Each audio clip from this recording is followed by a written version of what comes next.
মুসলিম জাতির ইতিহাসে নয়, গোটা মানব জাতির ইতিহাসে একটি বিরল ঘটনা। অন্তত আমি ব্যক্তিগতভাবে এরকম দ্বিতীয় কোনো ঘটনার দৃষ্টান্ত ইতিহাসে খুঁজে পাইনি। কি ছিল সেই বিস্ময়কর ঘটনা? কে ছিল সেই নরাধম যে আল্লাহর সিংহের সাথে এতটা স্পর্ধা দেখানোর সাহস পেল? কি কারণেই বা সে এমন আচরণ করেছিল? ইনশাআল্লাহ সম্পূর্ণ ঘটনা তুলে ধরবো আজকের পর্বে। ভিডিওর শেষ পর্যন্ত থাকুন আমাদের সাথে। এটা ছিল খন্দকের যুদ্ধের ঘটনা।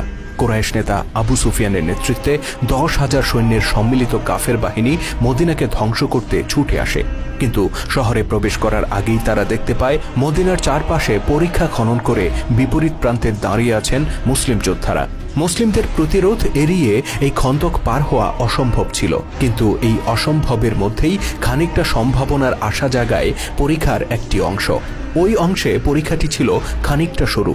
বিষয়টি সবার আগে চোখে পড়ে